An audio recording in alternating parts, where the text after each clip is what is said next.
Bom dia, senhoras conselheiras, senhores conselheiros, bom dia a todos. Vamos dar início, então, à nossa sessão, prevista para as 9 horas desse dia 17 de junho de 2020, com a pauta desta sessão. Nós temos, nessa etapa, alguns processos com sustentação oral. Os primeiros processos em pauta são 2 processos de minha relatoria, que inclusive tem a solicitação de sustentação oral.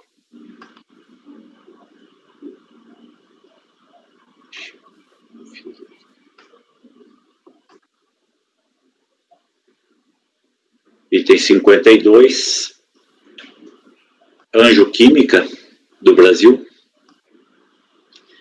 Esse final de 2017-99, ele repercute no item 53. Aqui vocês não estão vendo, normalmente quando tem o paradigma, quando é um relator diferente do presidente, ele aparece o nome do relator e depois os outros processos repetitivos no nome do presidente. Como aqui no caso o presidente é o relator, o segundo processo da sequência é um repetitivo de um único processo. Tá? Mas, desculpa, presidente, mas tem mais 2 aqui desse mesmo contribuinte, aí é outro? Não, daí o terceiro, o 54, é o processo que também repercute no 55. Então, são 2 processos em pauta, né? Nós vamos iniciar pelo item 52. Eu vou fazer o relatório. Presidente, não precisa fazer chamada, não? Não, acho que não há necessidade, estão todos presentes, né, os conselheiros. Ok. O colegiado está completo. Acho que não há necessidade, apenas na primeira sessão para confirmar a presença de todos. Então, vamos ao relatório. Desse processo é um processo de recurso voluntário, em face da manifestação de inconformidade que foi julgada improcedente pela DRJ, que indeferiu o pedido de compensação pleiteado da DECOMP relativo a crédito oriundo de pagamento indevido ao maior de IRPJ no 3º trimestre do ano calendário 2009, realizado por meio de DARF. O contribuinte, eu vou ler essas alegações trazidas, esse breve resumo do relatório para compreender bem o fato, porque tem algumas situações fáticas aqui que são importantes para a compreensão do processo. Então, por meio do despacho decisório, a autoridade não reconheceu o direito creditório sob o argumento de que o crédito associado ao correspondente idade já foi objeto de análise em Perdicomp anterior, que referenciava o mesmo pagamento e cuja conclusão fora pela inexistência do crédito remanescente para utilização em novas compensações ou atendimento de pedidos de restituição. Nas informações complementares da análise do crédito, integrante do despacho decisório, consta a discriminação do Perdicomp, assim como a dos processos que foram proferidos, cuja decisão foi pelo não reconhecimento do crédito. Então, nessa primeira parte, é importante para compreender, ele apresentou uma DECOMP e foi negado, né, o direito ao crédito. Ele indicou do mesmo período relativo ao mesmo DARF. Cientificado nos termos do despacho, o interessado apresentou a manifestação com as seguintes alegações. No encerramento do ano calendário 2009, verificou que realizaram o pagamento a maior de RPJ-CSL, havendo, assim, recolhimentos indevidos a serem restituídos. Em maio de 2010, enviou 10 pedidos de compensação buscando a utilização desses créditos. Entretanto, como não havia à época procedido com a retificação da DCPF, onde constavam os valores maiores que os devidos, houve o indeferimento daqueles pedidos. Importante frisar que o motivo do indeferimento dos pedidos de compensação originalmente transmitidos decorreram da divergência de DCTF e da IPJ entregues, e não pela inexistência do crédito. Para não causar maiores prejuízos quanto à apuração dos seus tributos, optou pelo parcelamento dos débitos relativos aos pedidos de compensação originariamente não compensados. Então, ao invés de ele recorrer dessa primeira apresentação de DECOMP, ele preferiu parcelar essas estimativas e desistiu daquela compensação, né? Desistiu da discussão. Em 24 de 10 de 2012, retificou as DCTFs das competências de setembro e dezembro de 2009, nas quais declarou e constituiu os valores a recolher a título de RPJ e CSL, passando a constar o crédito tributário efetivamente devido. Por evidente, com o parcelamento dos débitos anteriores e com a consequente retificação das DCTFs trazidas como impedimento para a não homologação anterior, reabriu-se seu direito à utilização do pagamento indevido realizado sob pena de enriquecimento ilícito do Estado. Por um lado, ao preencher os novos pedidos de compensação, ao invés de informar no tipo do crédito saldo negativo de RPJ e CSL, nos termos do artigo 83 da IN 900, vigente à época do PERDECOMP, declarou-se tratar de pagamento indevido ao maior. Nós vamos ver mais adiante que essa alegação não é exatamente adequada. Com isso, e apesar de evidente, o seu direito à utilização do crédito decorrente do pagamento indevido, a Receita Federal não homologou a declaração de compensação transmitida, gerando assim o processo de cobrança.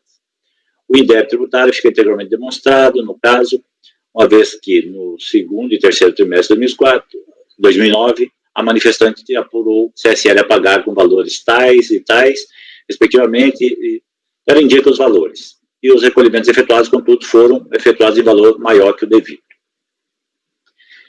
Inclusive, as retificações foram realizadas em 24 de 10 de 2012, portanto, antes da entrega da DECOMP, sendo que somente após 25 de 10 de 2012 é que as compensações declaradas ao fisco foram transmitidas à Receita, situação em que já não havia mais as divergências apontadas anteriormente. Não há qualquer impedimento ou vedação para a transmissão do novo pedido, que ainda que houvesse qualquer equívoco no preenchimento da declaração, que não é o caso, o eventual repreenchimento da declaração tem sido relevado pela própria Receita Federal, impondo à autoridade administrativa a necessária consideração das operações efetivamente ocorridas, que não pode ter seu direito de crédito obstado por um mero erro formal, etc. A decisão recorrida manteve o despacho decisório sob o fundamento de impossibilidade da transmissão de PERDECOMP com a utilização de crédito anteriormente formado em outro pedido de compensação, já objeto de análise pela autoridade fiscal, que tiveram como resultado o não reconhecimento do referido crédito, ainda que tal decisão se encontrasse pendente de decisão definitiva, observação, em conformidade aí com os dispositivos da Lei 9.430 e da IN 900 e das que lhe sucederam, 1.300 e 1.700 de 2017. Cientificado da decisão em primeiro grau, o recorrente interpôs o recurso, no qual repisa as razões apresentadas na impugnação, reiterando que não pode ter seu direito obstado por um mero erro formal ao preenchimento da DECOMP e não causou prejuízo algum ao erário, tendo por base o princípio da verdade material. Concluindo, então, que tem direito ao recurso. Ele repisa realmente as mesmas alegações, né, que desistiu daquela primeira, que o crédito existe, ele retificou previamente a nova declaração de compensação, e que, portanto, lhe é de direito efetuar essa compensação. Basicamente, essa é a discussão, né? A DRJ, então, entendeu que não poderia, e o contribuinte insiste que o crédito utilizado é um novo crédito, não aquele reclamado no primeiro PERDECOMP, ao qual ele efetivamente traz comprovação de que fez o parcelamento. Esse é o relatório, vou compartilhar convosco a sustentação oral enviada. Tá? A patrona vai se referir a todos os processos em discussão, todos os processos. Né? Vamos ao vídeo.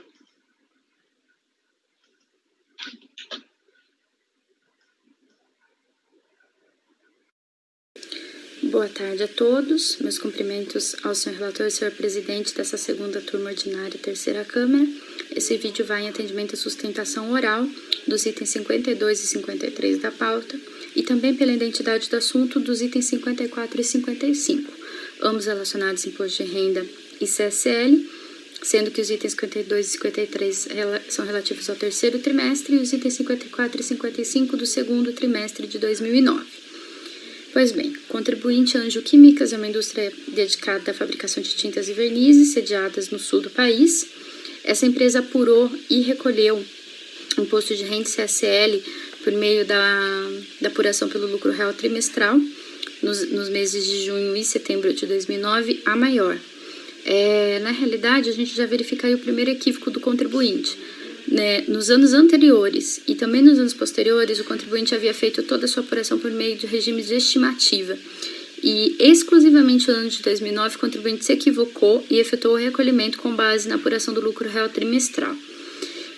E por conta desse motivo, o contribuinte, depois reanalisando e reapurando todo o seu imposto de renda e CSL, verificou que efetuou o recolhimento a maior, recolhimento indevido de RPJ e CSL. A princípio, no primeiro momento, o contribuinte enviou suas declarações de compensação, informando o pagamento indevido desses tributos, e essas declarações não foram homologadas por conta de divergência entre DIPJ e DCTF que haviam sido entregues à época pelo contribuinte. O contribuinte, ele, ao invés de optar por efetuar a defesa, a manifestação de conformidade em face desse primeiro despacho decisório, até porque a única divergência era entre declarações efetivamente, o contribuinte entendeu por bem efetuar o parcelamento desses tributos, que não foram compensados, e posteriormente retificou sua DCTF e optou por transmitir nova declaração de compensação, que veio agora, não teve melhor sorte a não ser esse despacho decisório que agora nós estamos recorrendo. O fato é que nós conhecemos de fato a vedação existente na Instrução Normativa época 900, mas a verdade é que esse crédito continua não sendo utilizado pela empresa. Né? Nós temos efetivamente um pagamento indevido que, à época do primeiro despacho decisório, somente não foi reconhecido por uma questão de divergência entre declarações e que agora não mais existe. DCTF, DIPJ do contribuinte, toda a apuração foi devidamente apresentada ao fisco sem nenhuma exigência, sem nenhum questionamento. E, além disso, além de se tratar de tributos do ano de 2009, que não teve absolutamente nenhum questionamento, nenhum auto de infração mostrando a regularidade. Então, a verdade é que o contribuinte continua com esse pagamento indevido, esse crédito que ainda não foi utilizado até hoje, que nasceu por conta de um erro de preenchimento do contribuinte e a primeira DARF já paga pelo contribuinte já não foi de estimativa e por conta disso acabou não alterando a opção pelo recolhimento de todo o exercício, né? Acabou vinculando todo o exercício. Mas, de fato, a verdade é que não há, de que labora a favor do contribuinte, efetivamente a direito ao crédito, né? A efetiva existência ao crédito. E o motivo, eu volto a reforçar nesse ponto justamente, que o motivo pelo qual não houve a homologação do primeiro despacho decisório não mais se sustenta. Então, é o caso, sim, de uma relevação à vedação de impossibilidade de transmissão de novo decomp, porque não há, neste caso, nenhum fundamento para não homologação desse pedido de compensação efetuado pelo contribuinte. E é importante destacar aqui que o contribuinte efetuou compensação, os débitos indicados foram de estimativa. Isso tem gerado um efeito cascata muito grave ao contribuinte. Ele tem sido, todos os anos que utilizaram essa estimativa, o ano calendário foi encerrado com prejuízo fiscal, enfim, está tendo um efeito cascata muito grande na não apuração desses valores. E nós sabemos dessa possibilidade e mais até, né? Na verdade, do direito ao reconhecimento ao crédito do contribuinte, a fim de que se evite realmente o enriquecimento ilícito do Estado e que não obrigue o contribuinte a buscar o Poder Judiciário por um ponto que poderia ser analisado e afastado, uma ilegalidade que poderia já ser analisada e afastada por esse egrégio Conselho Administrativo. Sem maiores delongas, esse é o motivo pelo qual a gente queria trazer. Muito embora não seja um auto de infração de valor tão grande, é um processo muito importante para o contribuinte, principalmente por conta do efeito cascata que ele gerou. Além desses 4 processos no julgamento, nós temos outros 3 que estão em trâmite e que vêm em decorrência desse efeito cascata da não homologação das estimativas, da compensação com as estimativas que o contribuinte pretendia à época. Então, em conclusão, nós pedimos pela homologação dessa declaração de compensação, das declarações, e desde já agradecemos pela oportunidade de sermos ouvidos e apresentarmos a defesa do nosso cliente. Desejamos a todos um ótimo trabalho e uma excelente semana. Até mais.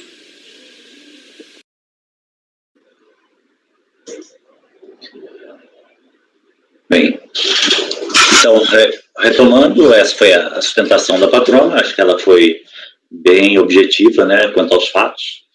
Então, a questão em discussão é essa possibilidade ou não de reapresentação um pedido de compensação em face do indeferimento do pedido anterior, em que ela desistiu daquele pedido. Então, vamos ao voto. Então, o recurso ele é tempestivo, atende aos pressupostos, deve ser conhecido. Essa primeira parte aqui, eu relato apenas uma alegação que o contribuinte trouxe, e aí claramente equivocada, tanto na impugnação quanto no recurso, de que ele teria feito uma informação equivocada na sua decomp, como pagamento individual maior, quando deveria ser saldo negativo. Na verdade, a DRJ aqui, no trecho transcrito, demonstra bem e esclarece que não é verdade. Ele apurou o IRPJ e CSL trimestrais, do regime trimestral, e fez um parcelamento dessas estimativas. Então, pagou em 3 parcelas, que era possível, né, o saldo de cada trimestre, dividido em 3 vezes. E, portanto, a diferença que existe é objetivamente apontada, ela decorre de pagamento indevido ao maior. Então, nessa primeira parte, é só para esclarecer esse aspecto, e aí eu vou seguir aqui desse ponto em diante aqui. Está com arrependimento acima, portanto, da DRJ. De qualquer sorte, o motivo do indeferimento do pedido de compensação não está relacionado ao alegado erro de indicação no crédito na decomp, mas sim ao fato de que o mesmo crédito já teria sido pleiteado anteriormente em outra decomp, em outras, né, e restaram indeferidas, tendo em vista que o valor constante dos DARFs indicados como passíveis de compensação estavam integralmente alocados para a quitação dos débitos informados na DCTF. A própria recorrente confirma essa ocorrência, informando que, ao haver indeferido aqueles pedidos de compensação e constatar que não havia retificado as respectivas DCTFs, optou por efetuar o parcelamento dos débitos compensados naquelas decompras, e efetuar nova compensação com outros débitos, depois de retificadas as DCTFs, que foi feito em 24 de 10 de 2012.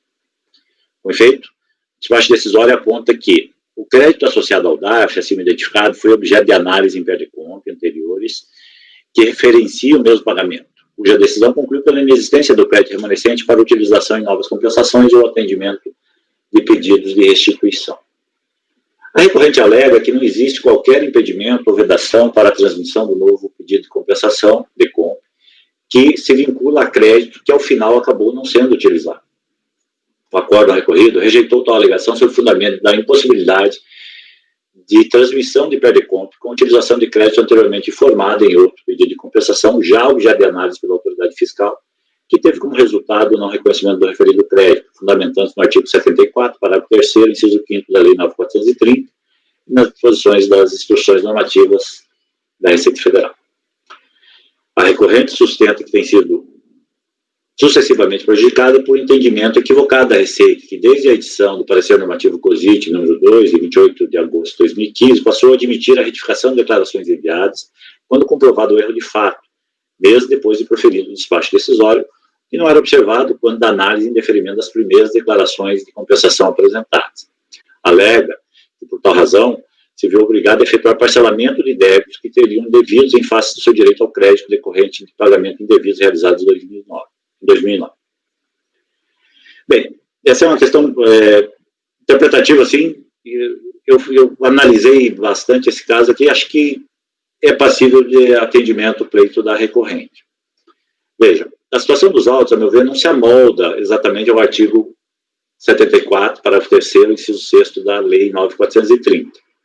Ela dispõe, de fato, lá no inciso 6º, o valor objeto do pedido de restituição ou de ressarcimento já indeferido pela autoridade competente da Receita Federal, ainda que o pedido se encontre pendente de decisão definitiva e na esfera administrativa, não pode ser objeto de nova declaração, né, o que diria o parágrafo 3º, né, não pode ser objeto de nova declaração.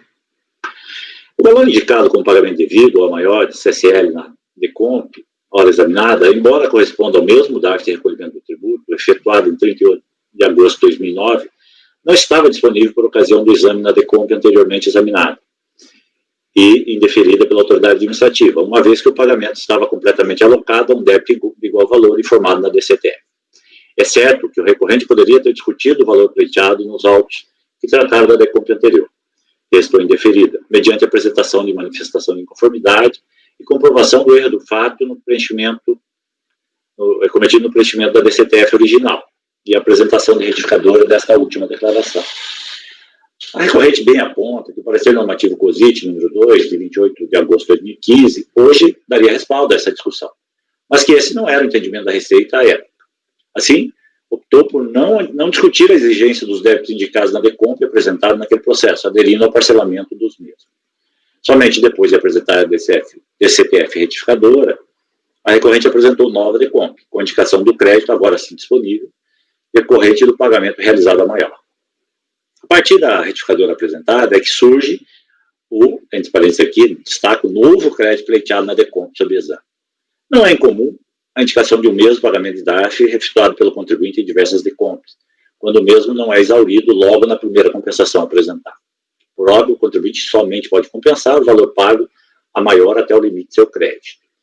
No presente caso, o pagamento indevido indicado não foi confirmado anteriormente, posto que os sistemas da RFB acusavam a utilização integral do valor pago no DARF para a quitação do débito originalmente declarado na DCTF. O débito anteriormente confessado na outra DECOMP foi objeto de parcelamento. Assim, entendo que o valor em discussão não é o mesmo objeto do pedido anterior, pois surgido depois da retificação da DCTF, sendo passível de utilização pelo contribuinte.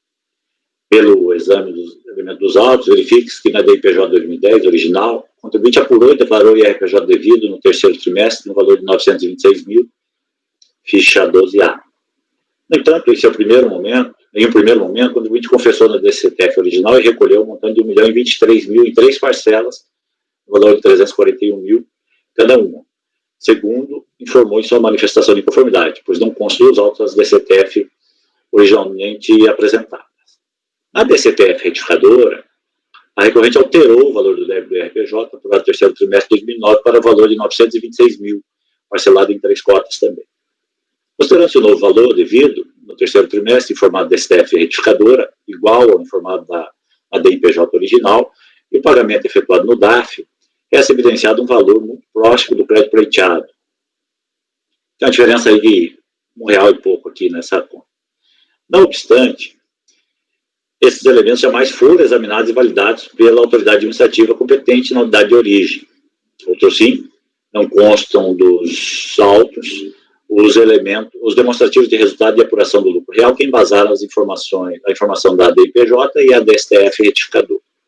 De start, entendo que a autoridade administrativa na unidade de origem, cabe à autoridade administrativa na unidade de origem examinar os dados informados pelo contribuinte em suas declarações, DIPJ, DCTF retificador e DECOMP, inclusive solicitando novos elementos e esclarecimentos sem entender cabíveis para apurar o direito creditório para a quitação dos débitos compensados.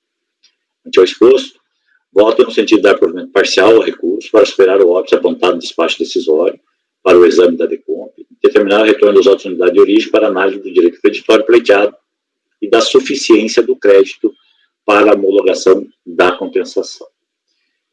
Então, esclarecendo, assim, resumindo, né, eu entendo que aqui diferencia-se um pouco. A previsão da lei é aqueles casos, o contribuinte indica um crédito absolutamente inexistente, ele é apreciado e ele volta a insistir que esse crédito é devido.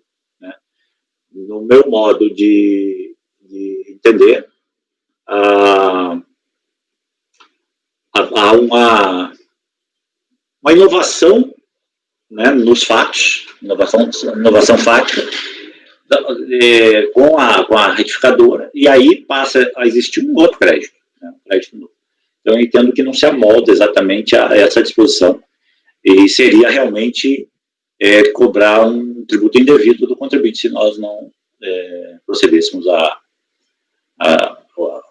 autorização ao reconhecimento desse crédito pela compensação.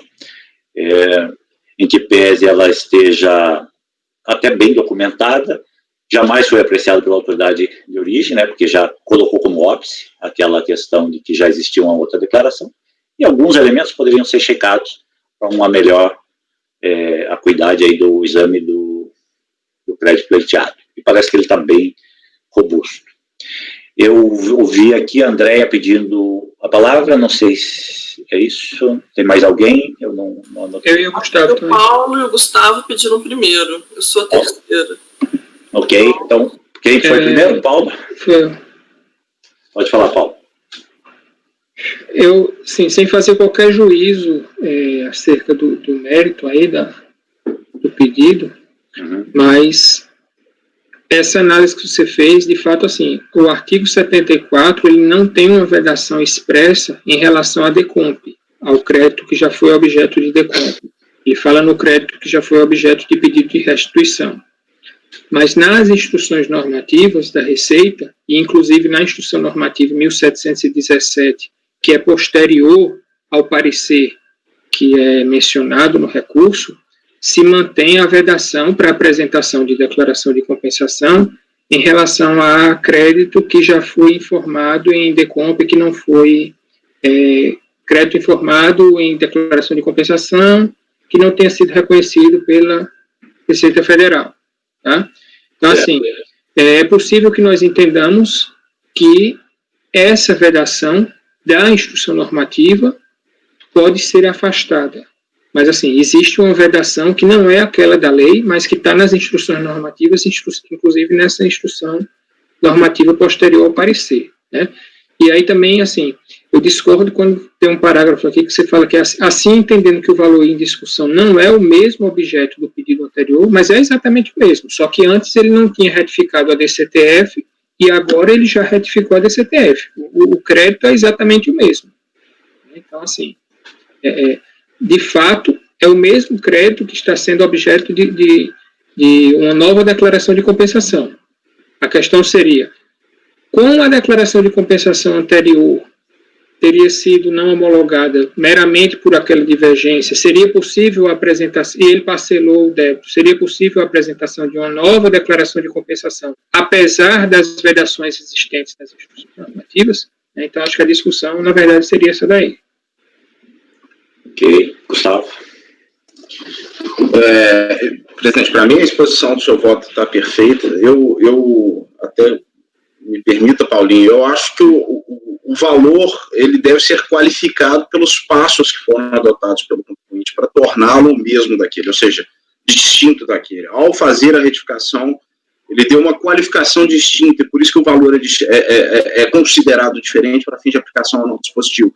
E eu acho que a DRJ teve dúvida, a DRF, porque a consequência da constatação da prática de um ato previsto lá no inciso 6º do parágrafo 3º seria a aplicação do parágrafo 12. Ele teria que considerar não declarada. Eles mesmos ficaram em dúvida.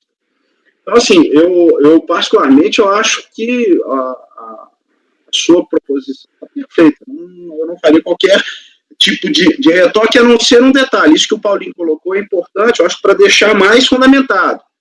Se existe uma instrução normativa determinando que se estenda esse dispositivo também à disciplina do parágrafo 3º, eu faria uma nota, Matosinho, aí como sugestão.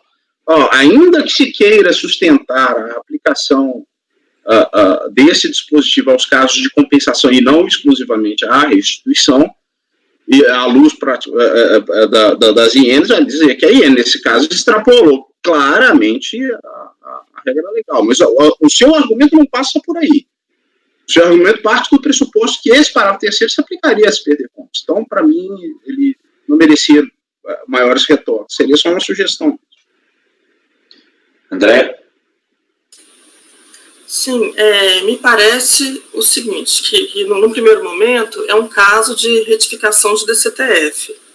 Tem uma particularidade, que é essa questão que nas primeiras perdecompras, ou no primeiro perdecompra, ele parcelou os débitos.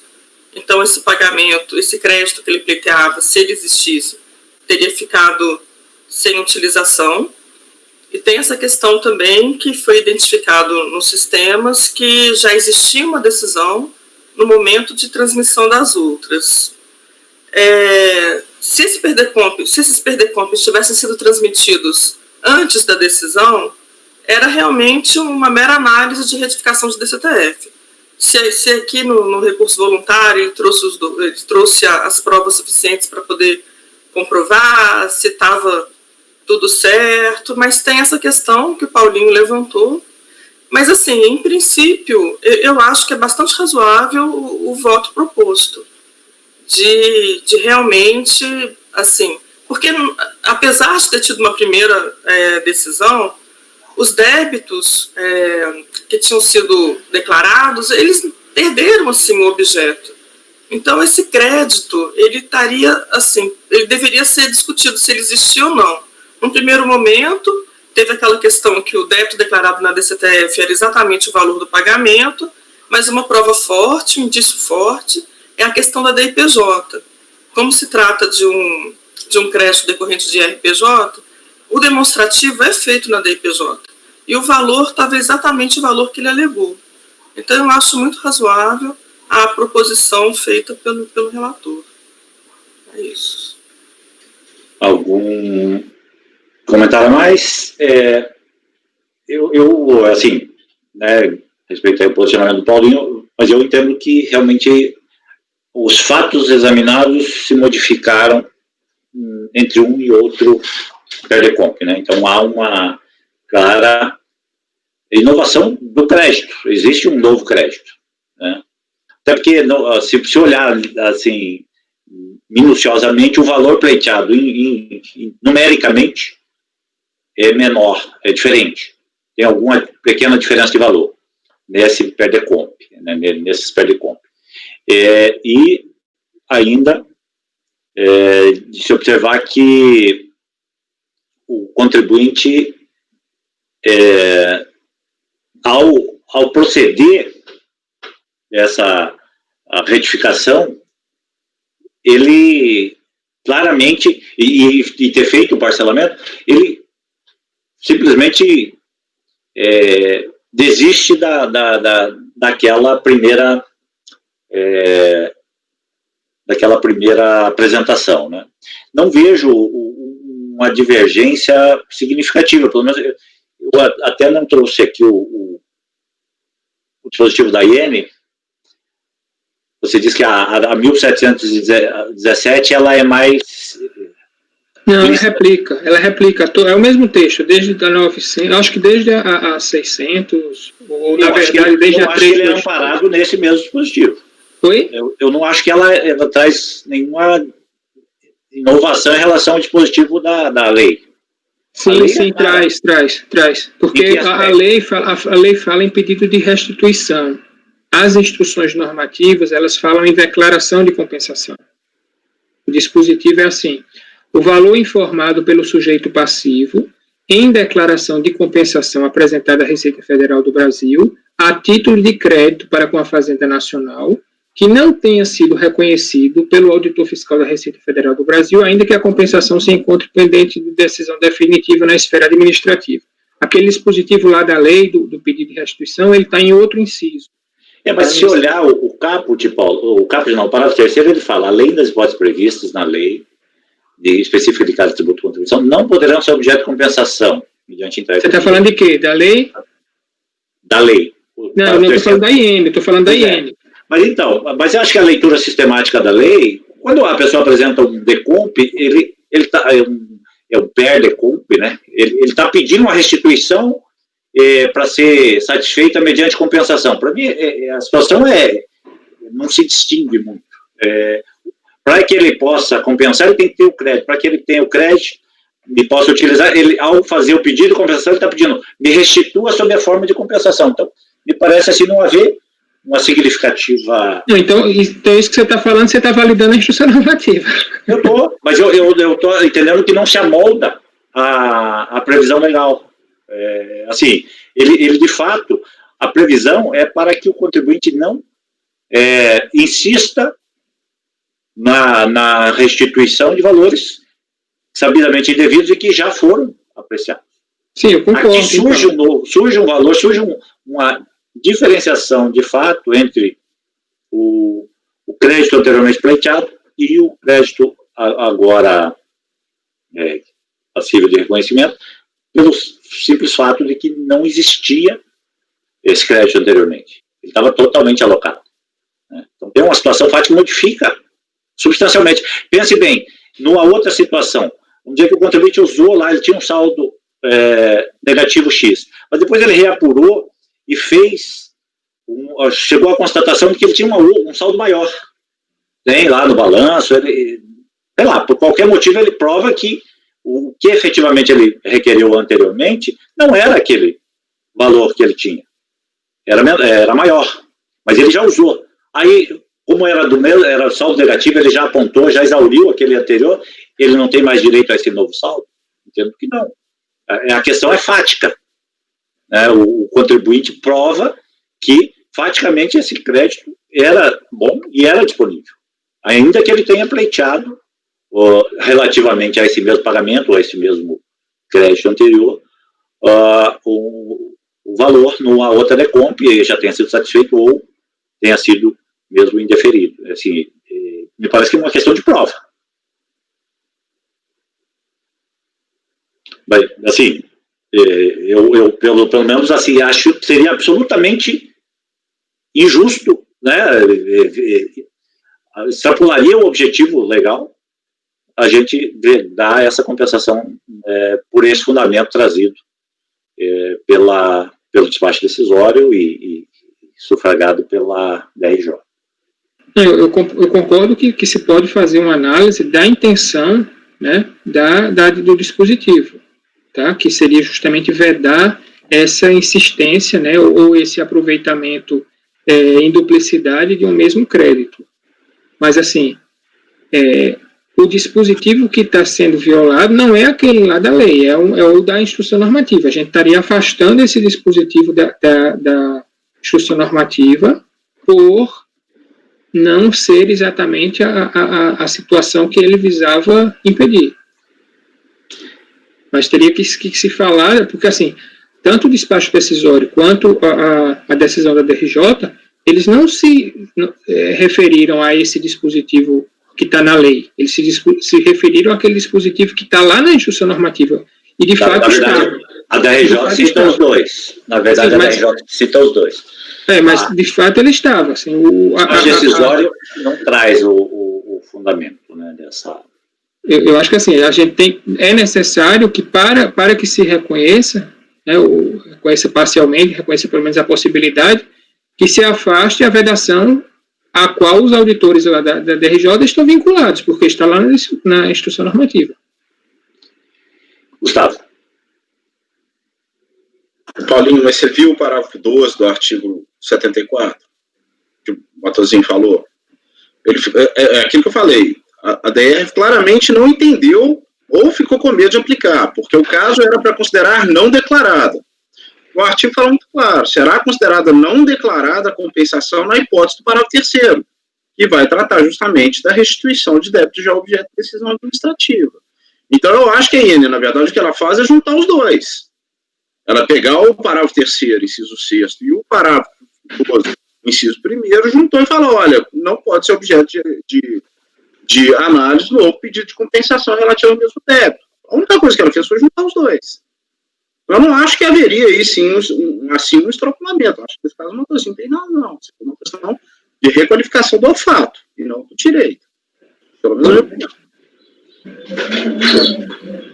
Então, assim, até a própria instrução normativa ela prevê que é não declarado, que era para ter sido considerado não declarado. Não, sim, é por isso que eu acho que a DRF ficou com medo de aplicar, porque eu acho que ela ficou na dúvida. O despacho, na verdade, foi eletrônico, Gustavo. Então, assim, foi cara crachá aí, nesse caso. Então, o sistema está erradão, porque era ser não declarado. Eu acho que ele partiu uma parametrização baseada na IN, na lei, sei lá, né? E aí não diferenciou uma coisa da outra. Sabe por quê? Cléucio, queria falar? Presidente, bom, eu vejo da seguinte maneira, na minha opinião, é o caso mesmo de não se aplicar o parágrafo 3º do artigo 74 da Lei 9430 e, igualmente, não se aplicar a IN 1717 pelo seguinte motivo, na minha visão, trata-se, sim, de um crédito novo, na medida em que o contribuinte fez um parcelamento. É a hipótese típica de inovação. Juridicamente é uma inovação. Então, se nasceu para ele um crédito novo, não tem aplicação tanto o dispositivo da lei quanto o dispositivo da IN. Cleucio, mas o que está pedindo não é o do parcelamento não, tá? É o original ainda. Sim, mas esse original, ele perde a sua originalidade na medida em que ele fez um parcelamento e o que ele quer compensar agora é o pagamento indevido decorrente de um parcelamento. Não, é isso que não. É o primeiro ainda. Não, ele não está compensando o valor parcelado, não. Nesse caso aqui, ele está compensando o crédito que ele indicou no decomp anterior, que foi deferido, e aí ele parcelou o débito daquela decomp. Então, de fato, não é por aí a não identidade. No meu modo de ver, a não identidade ela surge em decorrência que esse crédito anteriormente realmente não existia, foi deferido. E ele surge com a nova declaração, um novo valor sujeito à comprovação e que o contribuinte, no meu entender, trouxe. Flávio. Só para ratificar isso que você está falando, Matuzinho, em que pese o crédito vir, né, ser decorrente de um mesmo DARF, o Paulinho colocou isso muito bem, mas esse crédito ele só passa a existir quando há a retificação. E aí isso é um fato novo que deve ser agora qualificado para fins de compensação ou não. Eu entendo a vedação para a utilização do mesmo crédito em pedido de compensações, né, sucessivos, né, quando um é indeferido previamente, mas no caso não existia o crédito porque a declaração estava errada. Então, assim, eu entendi a sua posição e enfim, já adianto que concordo plenamente com ela. André? Eu entendo que não se trata de um novo crédito, não. O crédito é o mesmo. Ele mandou um PERDECOMP pedindo um crédito decorrente de um pagamento indevido ou maior de um DARF que foi identificado. O que acontece aqui, que para mim é uma coisa diferente, é que assim, ele parcelou aqueles débitos declarados originariamente. Então, aquele pedido de compensação, ele meio que perdeu o objeto.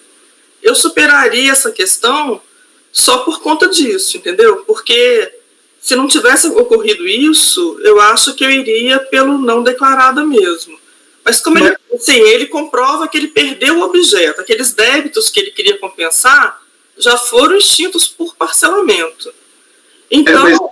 André, deixa eu só, desculpa, mas eu só não concordo com um ponto, só porque é nesse ponto que você está falando.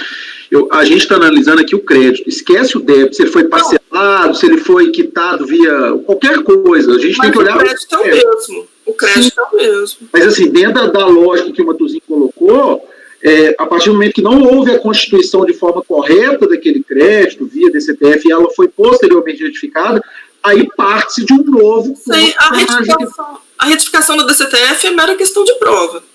Ele retifica para poder constar nos sistemas, mas mesmo ele não retificando, daria para analisar se aquele crédito existe ou não, e ele tem que provar. O crédito é o mesmo. Se ele não tivesse compensado lá, ou existido lá pelo parcelamento, ele continuaria brigando pelo mesmo crédito em dois processos. E aí seria o caso de aplicação do dispositivo. Aí sim. Por isso que faz relevância essa posição. E não teria o crédito. Mas aí é pela ótica, gente, da suficiência do crédito. Vamos dizer que ele indica um valor excessivo em relação ao crédito que ele tem. A gente julgou ontem essa situação no processo do Ricardo. Quando a gente não tem o mesmo crédito e aponta várias, eu cito isso no meu voto, várias decomps. Isso aí é exaurimento do crédito já em outra compensação anterior. É diferente da situação aqui. Mas eu reexaminando aqui, Paulo, a IN eu posso até mencionar. De fato, a IN extrapola, ela tem dois incisos. Ela tem repete o da lei e cria o da compensação. Não vejo problema. Posso fazer um parágrafo adicional demonstrando que a previsão da IN vai além do que a lei previu. Né? Me parece que a previsão legal é exatamente nesse sentido. O contribuinte, principalmente nos casos de ressarcimento, né? Ele faz uma solicitação de ressarcimento, que já foi indeferida, e ele usa, enquanto está pendente, ele pode ir usando como compensação aquilo. E vai ficar dependente da situação de fato lá do outro processo. Se aquela for indeferida, a compensação ou parte total ou parcialmente vai ser afetada. Né? E aí, daí a previsão da lei de não trazer de não permitir que se insista numa compensação de alguma coisa que já está afastada, né? Perfeito. Então eu posso fazer até um aditamento aqui, um parágrafo adicional para tratar disso, né? Embora eu acho que assim, então o que eu estou dizendo, não se amolda a lei, né? Não se amolda. Mas posso dizer que também se fosse por buscar amparo na IN, ela estaria extrapolando o texto legal. Gustavo. Eu insisto, eu não sei se ela está extrapolando, presidente. Já tem que analisar os dois parágrafos. Os dois parágrafos. Um fala da restituição, sim, mas o parágrafo 2 fala claramente da compensação. A IN veda compensação, cujo objeto seja algo que tenha sido objeto de restituição. É porque no caput do 74 ele fala em compensação, né? Apesar do inciso falar em uma interpretação.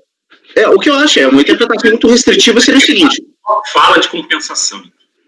Quando ele fala no. Sim, o inciso 6, mas o parágrafo. Não deve ter repetido, né? Sim, o inciso 6, mas o parágrafo 12. Sempre foi compensação. O que a gente julga é compensação. O problema é o seguinte: se a gente levar a ferro e fogo, a gente pode entender o seguinte: não, você não pode transmitir um pedido de compensação que tenha por objeto um débito que foi objeto de um pedido de restituição, sem considerar que a perda e compra anterior não tenha contemplado esse pedido de restituição, o que é absolutamente contrassistêmico. Então, quando a IN vira e fala, olha, não vai caber no pedido de compensação, ela claramente está juntando os dois parágrafos. Então, eu não acho que o caput fala em compensação. Pois é, eu não acho que caberia. O caput é expresso, ele trata de compensação. Só que o que eu insisto é assim, compensação só existe se tiver direito à restituição. Ele decorre. Não existe...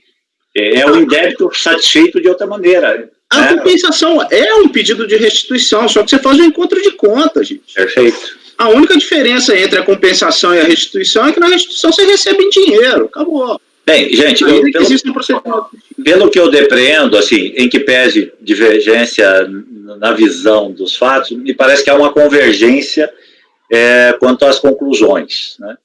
Se alguém ficar, digamos, mais confortável, pode votar pelas conclusões, se for o caso.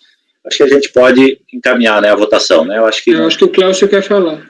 Cláudio, quer falar? Quero sim. Era só para concordar com a visão do Gustavo. Eu também acho que o parágrafo 12, quando diz que a declaração ADCOMP será considerada como não declarada nas hipóteses do parágrafo 3º do 74, está fazendo a junção dos dois dispositivos. Então, nesse sentido, acho que a IN, de fato, está regulamentando essa situação para a ADCOMP. Me parece que tem uma interpretação sistemática absolutamente plausível, na minha visão. Correto, obrigado, Cláudio. É uma nuance pequena, né? Assim, tem uma nuance aí. Mas me parece que, de qualquer sorte, o resultado final teria obrigatoriamente reconhecer esse crédito e deferir a compensação. Matosinho, você não quer fazer menção a essa questão que a Andréa levantou, não? De que ele desistiu na prática da compensação anterior quando ele fez o parcelamento. De modo que, assim, o que a instrução normativa e a lei querem vedar, né, não estaria ocorrendo na prática aqui, já que ele desistiu.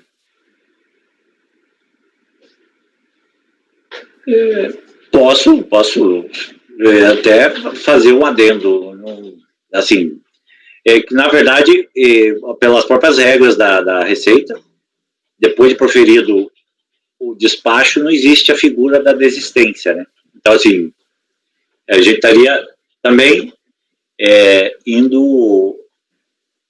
colidindo com algum tipo de norma, e a gente sempre fala também que nós não somos competentes para cancelamento e tal, né, de compensações. Como o Gustavo falou, e ela foi concluída, né? O próprio processo é esdrúxulo porque, como o Gustavo falou, era para ter sido considerado não declarado, né? Não sei porquê. Não sei porque. Se é para aplicar o dispositivo, ele teria que ser como não declarado. Sim. Matosinho, mas essa interpretação que eu dei é só prática, né? Com certeza. Mas a minha também é questão de fato. É por isso que eu digo. Quando eu digo um novo, por que eu pus entre parênteses? Eu não pus um novo prédio. É um novo, assim, ele ressurge, né? Ele se inova na situação fática com a nova declaração, né? E trago esse exemplo, que poderia ocorrer numa outra situação diferente dessa. De já existir um crédito, a pessoa pedir, depois apurar, não, eu tenho mais um pouquinho aqui. Né? Nesse sentido. Tá certo? Acho que vamos deixar assim. Quem achar que fica mais confortável, vota pelas conclusões, caso haja uma divergência, porque são muitas nuances. Paulo. Ok, eu acompanho o relator, vou votar pelas conclusões por essas peculiaridades aí. Ok. Gustavo? Se não houver nenhuma mudança no seu voto, presidente, eu acompanho integralmente. Eu vou manter o voto como está. Ricardo? É o microfone. Tá sem microfone, Ricardo. Não. Então, Tá longe, Ricardo. Tá longe. Ouvindo, não? Melhorou um pouquinho. Melhorou? Sim. E agora? Estamos ouvindo. Tá. Eu acho que o artigo 74, o parágrafo 3º, inciso 6, que, aliás, o DRJ falou em inciso 5, no meu caso, de fato 6, né? Ele não se enquadra. Então, nós estamos entendendo que nós não estamos enquadrando o caso no escopo do artigo 3º, inciso 6. Exato. Fica claro no seu voto. E, então, eu vou acompanhar, mas só deixando aqui o meu protesto, porque eu vejo exatamente a situação anterior, em que vocês acharam que eu tinha que converter em diligência. Eu acho que tem que fazer como você fez, só que no caso anterior, que não era muito diferente na essência, a gente foi obrigado a converter em diligência. Fazer essa observação. Tá. Tem diferença. No final eu comento. Flávio? Acompanhe, presidente. André? Acompanho. Cláudio? Presidente, também acompanho o voto. Mauritânia? Com o relator. Certo. Então aqui vai ficar apenas o Paulo pelas conclusões, tá? É isso, né? Ricardo, só assim, defendendo meu voto em relação a esse encaminhamento. Eu sei que tem umas mãos, é muito sutil essa circunstância entre uma decomp e outra, diferenciando um pouquinho do caso anterior, que aqui, de fato, o despacho, ele, em momento algum, examina objetivamente a existência ou não de crédito. Ele simplesmente, pelo fato de existir uma declaração anterior, aplicando esse dispositivo, ele diz, olha, essa declaração não pode ser apreciada. Então, ele não faz nenhum exame. Né? Naquele caso, bem ou mal, ele fez batimento de compra e de CPF e disse, você não tem, esse pagamento aqui está alocado, você não tem esse crédito. Então, ele examina o crédito. Nesse aspecto, do ponto de vista prático, pode dar quase a mesma coisa. Mas uma coisa é uma nulidade, outra coisa... Só um pouquinho. Ele remete a decisão do outro processo, que foi exatamente essa. E foi essa de dizer que o crédito o DARF estava totalmente alocado. Isso. Não, mas esse caso aqui não é de DARF alocado. Nessa situação, na primeira foi. Na primeira, desse caso que nós estamos julgando, foi. Na segunda, não. Na segunda foi. Essa declaração não pode ser apresentada. Ela não entra no exame nem do crédito. Ele não diz assim, olha, esse crédito você já usou, esse crédito já foi... essa declaração, como já foi pedido no outro decomp, eu não posso examinar. Mas eu sei, compreendo, aceito o seu protesto, mas, enfim, também não é uma decisão minha, eu acho que é uma da maioria, né, do colegiado. Se vocês quiserem abrir o outro voto, ele é idêntico, ele não tem, inclusive, nesse aspecto aqui também, Ricardo, até em respeito a você, você veja que eu fiz uma transcrição no meu voto de situação fática descrita no acordo da DRJ. Como eram só 2 processos, e eles são exatamente idênticos em tudo, acórdão, ementa, 2 processos, um paradigma e um repetitivo, eles são absolutamente idênticos, inclusive quanto em RPJ e CSL, porque o que o contribuinte fez? Ele fez uma impugnação única para tudo, falando dos períodos e falando dos tributos. Então, eles são absolutamente iguais.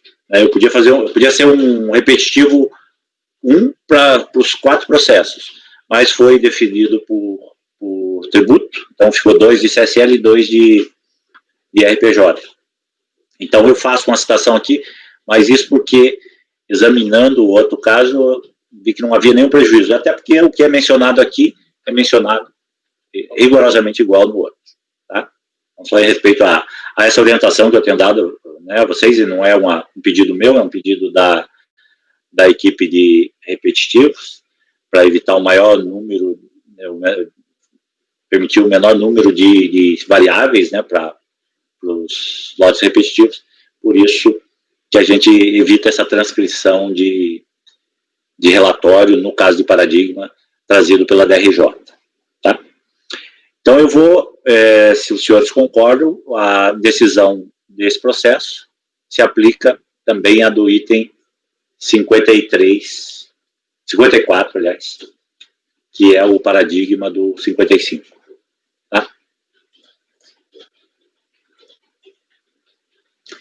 Então, vai ficar por unanimidade de votos nesses 4 processos, dar provimento parcial ao recurso, para determinar o retorno à unidade de origem para exame do direito creditório pleiteado, votando o conselheiro Paulo pelas conclusões do relator.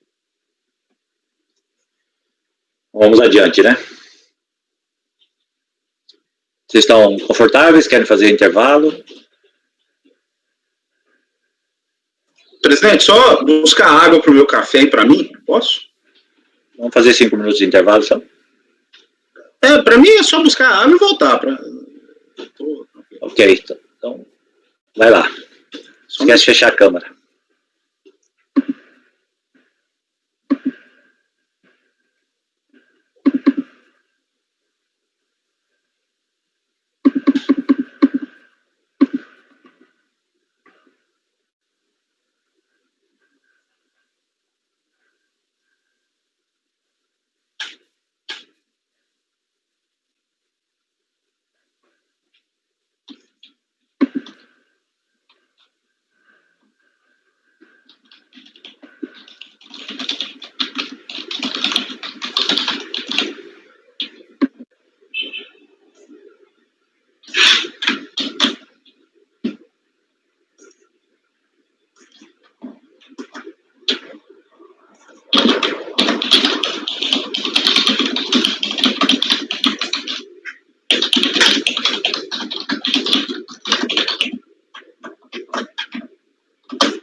Paulo, só para minhas anotações aqui, nesse segundo você também foi pelas conclusões, né? Sim, nos 4, né? Não, porque nos outros 2 a gente não vota, né, no paradigma. Isso, Mas, tá, beleza.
Estou de volta, viu, Tu? Então, vamos dar sequência com o item 56, Gustavo. C. Amorim Filhos, também é um processo paradigma, vai repercutir o resultado nos itens 57, 58 e 59, né? Depois tem no mesmo contribuinte o item 60, mas ele é autônomo, né? É um processo separado.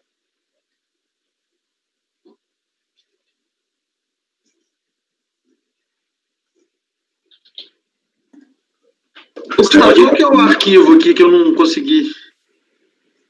Final 2009, 85, não? Final 2009, 85, Flavinho. C. Amorim. Pode ler, presidente? Sim, por favor.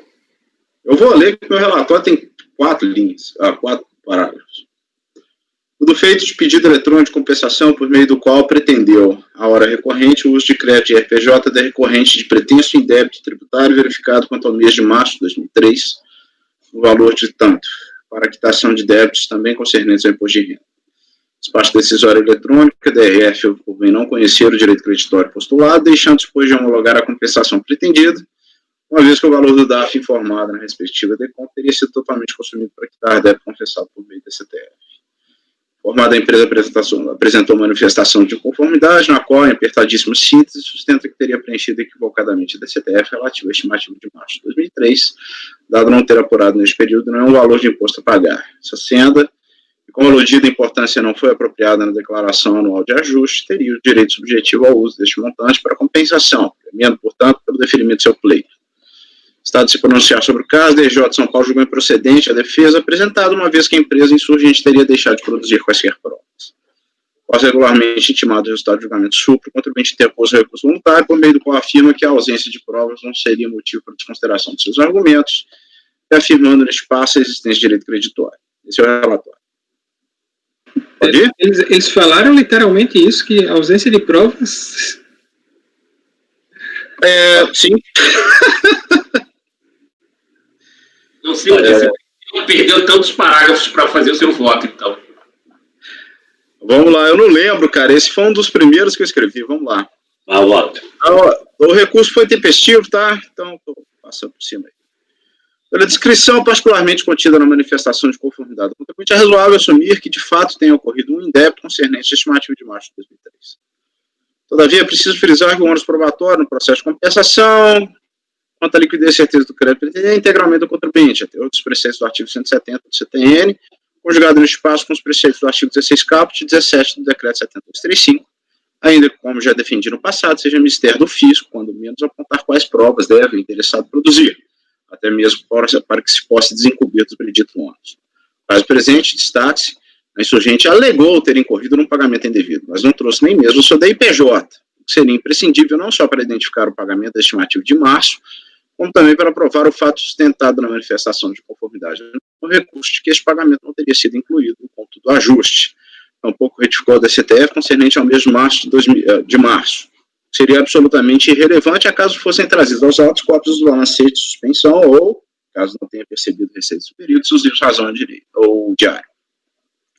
Objetivamente, a empresa não fez nem mesmo o início de prova que pudesse revelar um mínimo de aceitação de sua tese, ou lado do outro que permitisse verba graça à DRJ apontar de forma mais direta quais os elementos adicionais seriam necessários ao reconhecimento do direito creditório.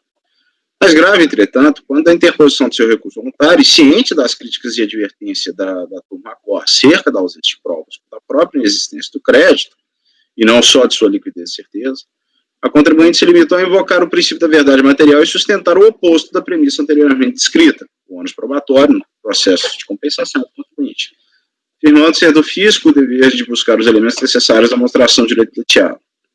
E, ao final, ainda encerra o seu discurso com a alegação, quando menos, desarrazoada.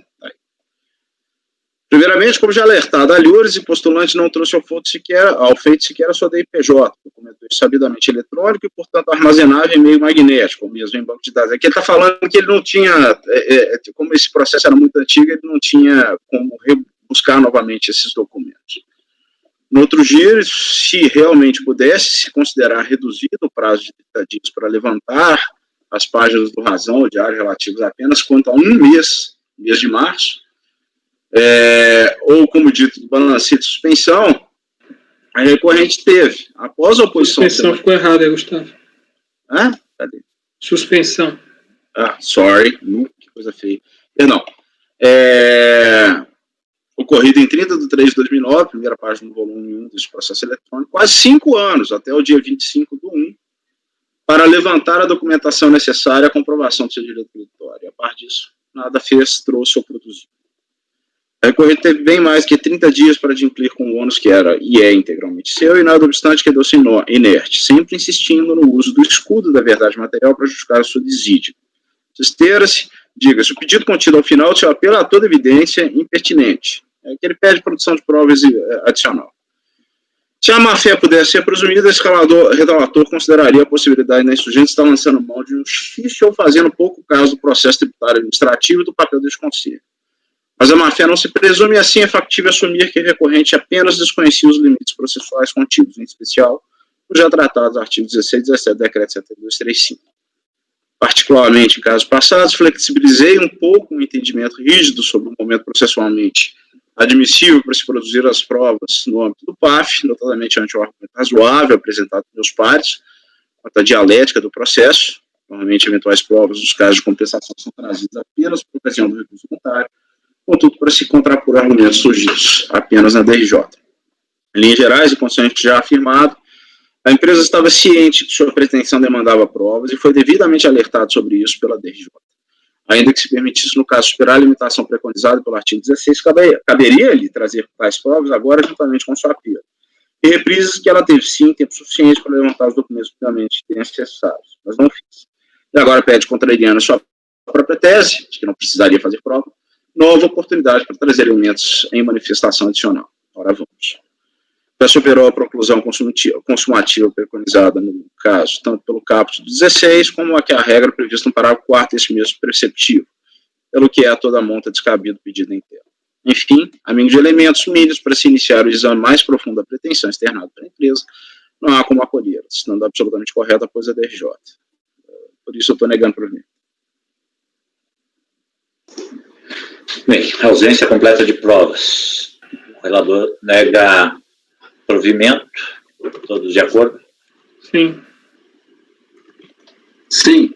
Então, por unanimidade de votos, negar provimento ao recurso voluntário interposto, repercutindo-se esse resultado nos paradigmas, nos repetitivos a ele associados, conforme indicado na pauta. Tem mais um desse mesmo contribuinte na sequência, né? O item, é diferente, tá, presidente? Item 60. Então, esse resultado, relacionado ao item 56, repercutiu no 57 ao 60. Ao 59, aliás. E agora ao 60. Mas a situação é a mesma? É diferente, Solano? Não, é diferente. Ok. Então, vamos ao voto. Vamos ao relatório.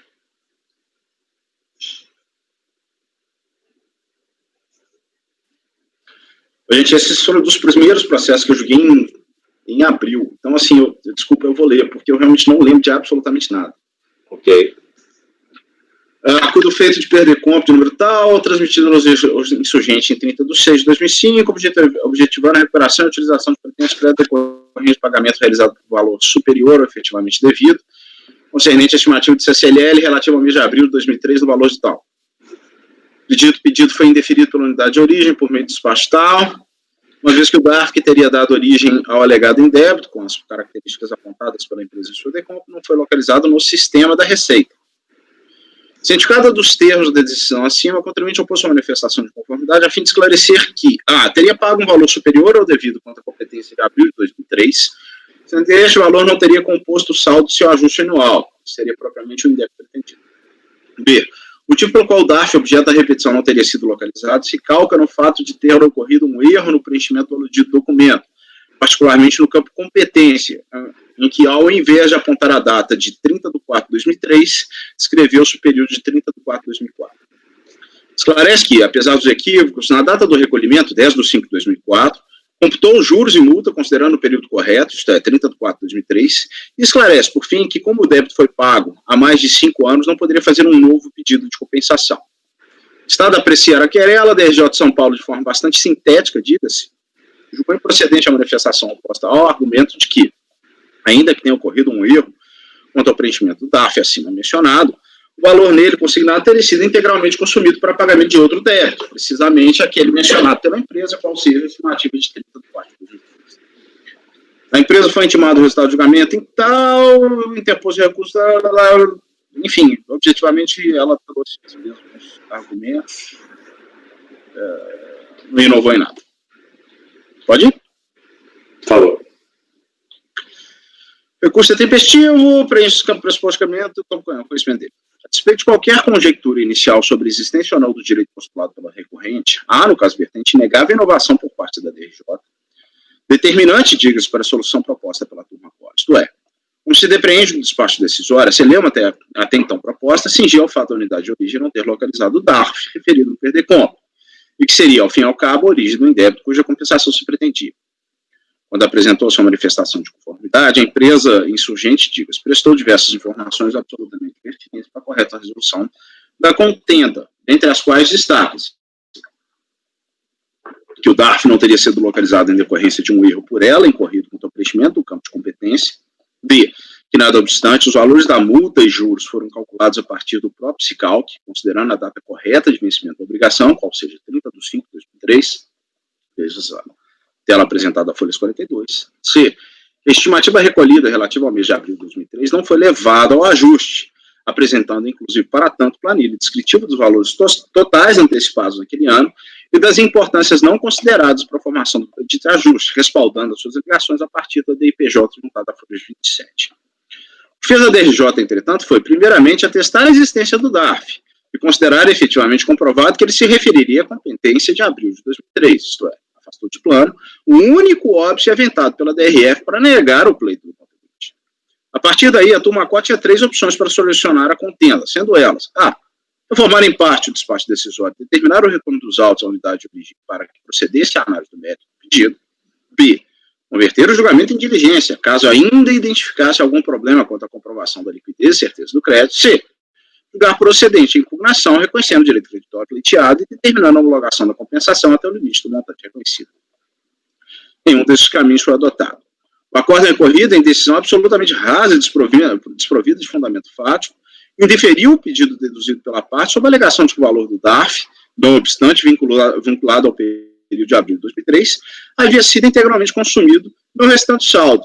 Ora, o contribuinte afirmou textualmente que aquele valor foi pago indevidamente, já que o recolhimento foi utilizado apenas no ano subsequente, o que, a partir do entendimento consolidado pela própria Receita, caracteriza em débito passivo de restituição para compensação. Nesse sentido, confira-se a solução de consulta interna, número 19, de 5 de dezembro de 2011. Tá? Despacho, a um só tempo, o acordo recorrido deixou de analisar o pedido efetivamente deduzido pela parte, decisão cifra petita, e inovou a matéria até então debatida, não obstante o contribuinte ter trazido documentos que poderiam refutar até mesmo o argumento novo trazido. Agora, vale destacar que, pela DIPJ juntada, os valores lá declarados como parcelas antecipadas da CCLL, somados, alcançaram a monta de R$17 mil, de acordo com a planilha mencionada aliures. Essa importância teria sido formada a partir das estimativas pagas ao longo do ano de 2003, excetuadas precisamente aquelas feitas aos meses de abril, cuja restituição se postula, junho e agosto. Ainda que a empresa não tenha juntado ao feito a cópia da ficha 16 da DIPJ, que contemplaria a descrição das estimativas mensais, ela trouxe a folhas 28 e 36 as cópias dos DARFs de recolhimento das pedidas estimativas que compuseram o aludido ajuste, os quais corroboram a planilha constante da manifestação de conformidade e a ato contínuo comprova que a estimativa de abril não foi ali aproveitada. Considerando, pois, neste caso, o entendimento exposto na solução de consulta de número 19, acima destacado, e os elementos constantes do processo trazidos pelo recorrente sumariamente ignorados pela DRJ, o direito creditório pretendido se encontra, sim, definitivamente demonstrado. Diante disso, é perfeitamente aplicável à espécie a regra encartada no artigo 59, para terceiro do decreto 7235, a fim de superar as nulidades aqui apontadas e, assim, acolher a pretensão do contribuinte. À luz do exposto, vou dar provimento ao recurso unitário a fim de reconhecer o direito creditório pretendido no importe de R$ 4.723, determinando a obrigação da compensação até o limite do montante anteriormente mencionado. Só esclarecendo, o que eu fiz? Eu somei os valores dos DARFs recolhidos e bati com o valor das antecipações declaradas no DPJ e bateu perfeitamente. Então, por exclusão, aqueles outros DARFs relativos aos meses, particularmente ao mês que nós estamos discutindo, e aos outros 2 meses mencionados por contramente, estariam fora desse conto.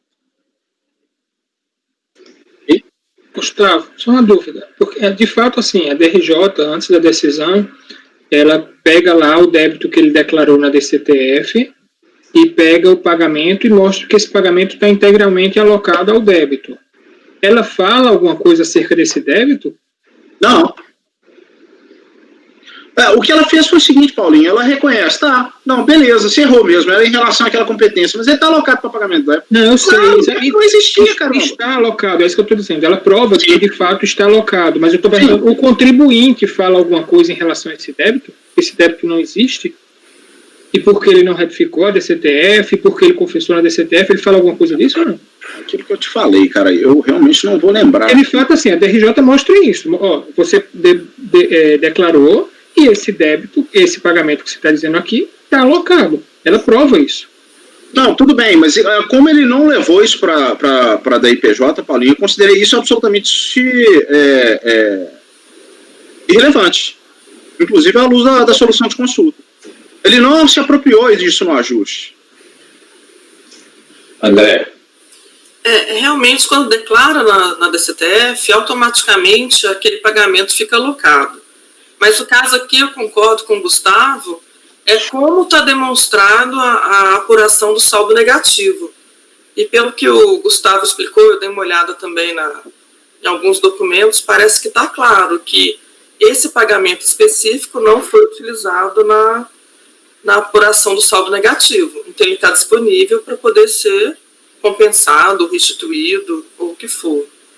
Agora, Gustavo, a única questão que eu não concordo, assim, do seu voto, assim, é que na hora que você fala os 3 itens A, B e C que a DRJ poderia ter feito, eu entendo que teria o D. Ela poderia ainda ter analisado, feito essa análise que você fez, ter visto que aquele pagamento foi utilizado para apuração do saldo negativo e ter negado. Eu acho que sim. Também. Mas ela fez uma análise do crédito. Ela olhou a DCTF. Ela olhou a DCTF. A DCTF, ele tem uma confissão de débito de estimativa e pagou a estimativa. Eventualmente, se ele tivesse algum crédito, esse crédito seria de saldo negativo. Mas ele demonstrou... Estimativa não tem pagamento indevido a maior. Decompra é pagamento indevido a maior, Gustavo? Oi? A decompra é de pagamento indevido a maior? Pois é, pagamento indevido a maior ele não tem. É isso que a DRJ mostrou. Ó, você tem um débito, você confessou que devia essa estimativa e você pagou essa estimativa. E ela tá, esse pagamento está inteiramente alocado. Você não tem. Eventualmente, nessa sua análise que você fez, a gente pode reconhecer isso daí como saldo negativo. Mas pagamento indevido a maior ele não tem, de fato. A decisão da RJ não inova em nada e nem está errada, está perfeita. Não, ela inova.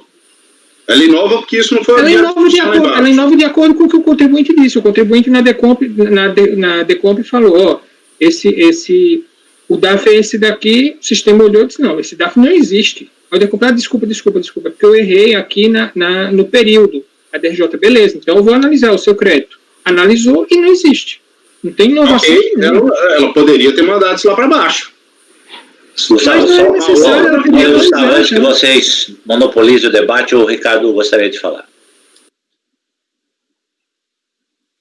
A minha dúvida aqui é só uma. O Gustavo fez a análise com base no ano 2003, não é isso?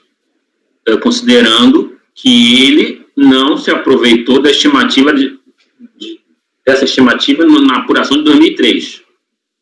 Sim. É isso? Sim.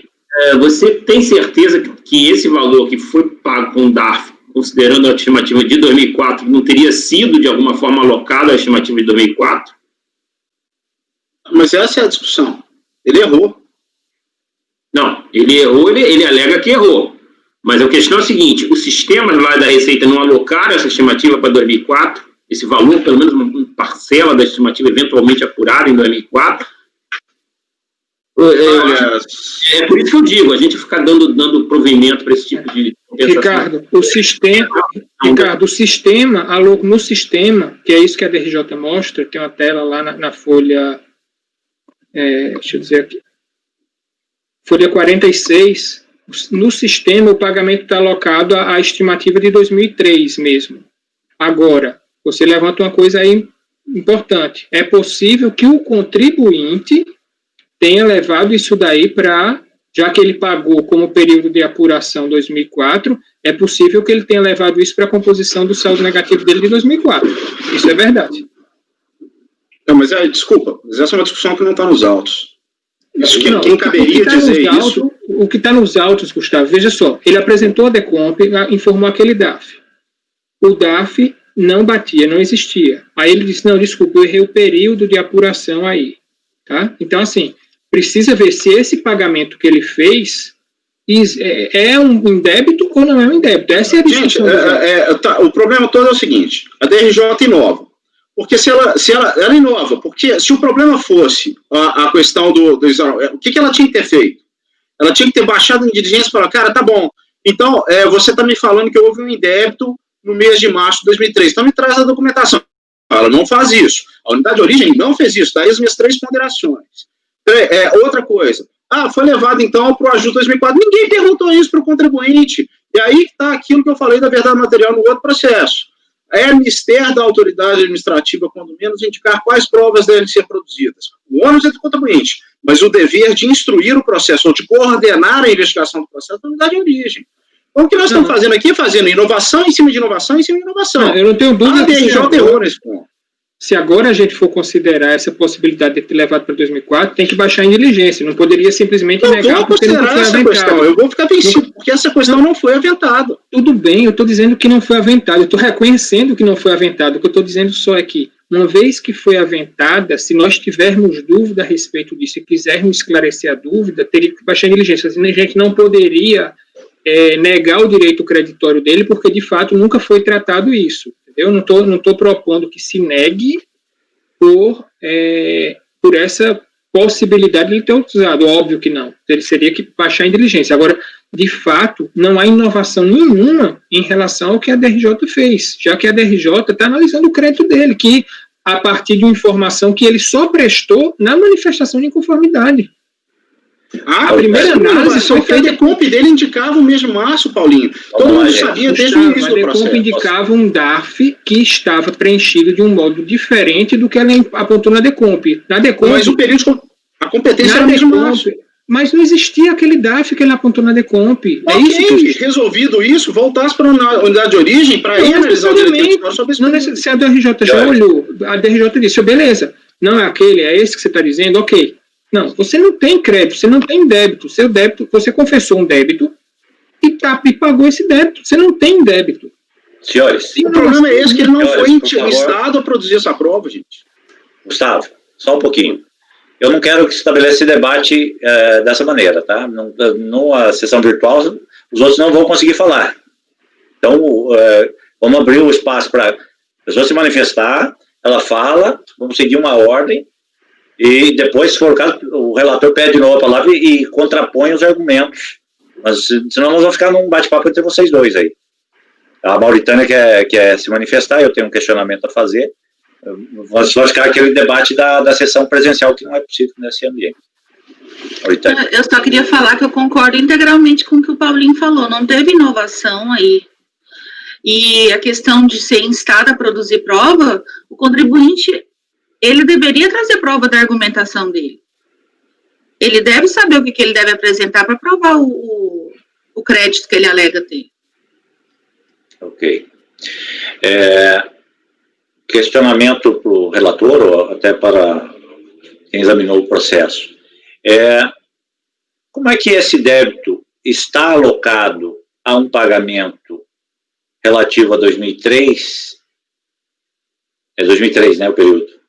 Se o próprio DARF indicava um outro fato gerador, houve um redarf, como é que Que documento que está trazido aí para comprovar essa vinculação de alocação? Porque me parece incompatível com a primeira análise. Aí o motivo teria que ser débito já alocado.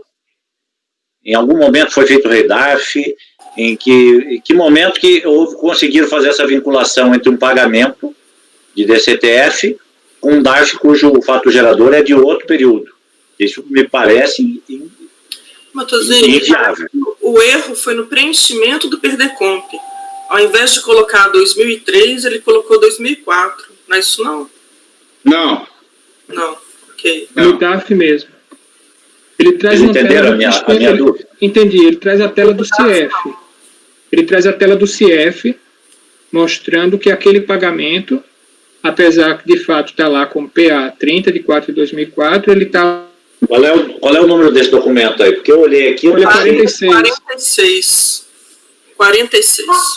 É isso mesmo. Gente, só... vou...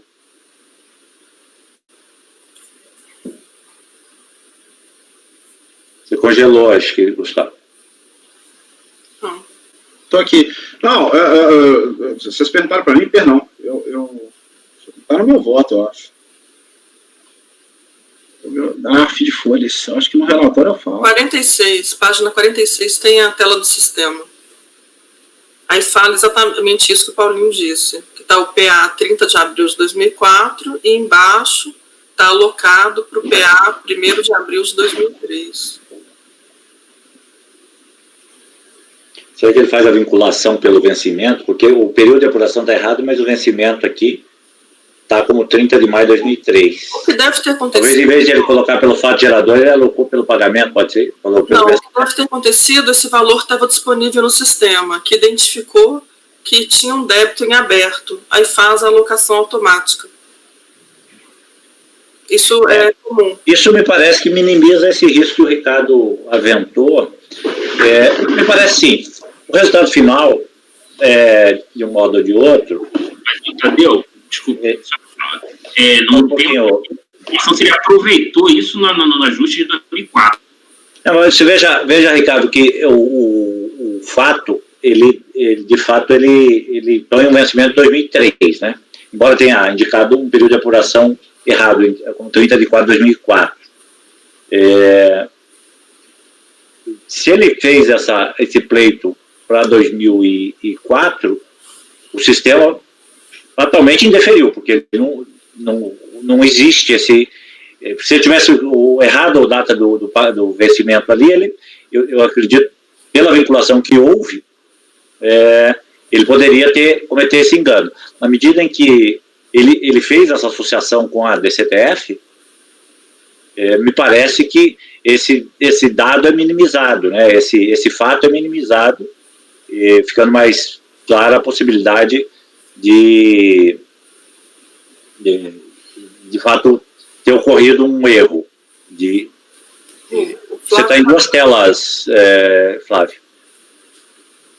Então, nós temos que considerar que ou o pagamento indevido, que aí, adotando a linha do relator, de que não há aproveitamento no saldo final, ou convolar o pagamento em saldo negativo e reconhecer como pagamento devido como saldo negativo. Isso aí seria uma das alternativas. Paulo. Só lembrando o seguinte, que se nós formos tratar como saldo negativo, a única prova que existe nos autos é a ficha da DIPJ. Tá? Não existe nenhum elemento contábil ou fiscal relativo a essa apuração.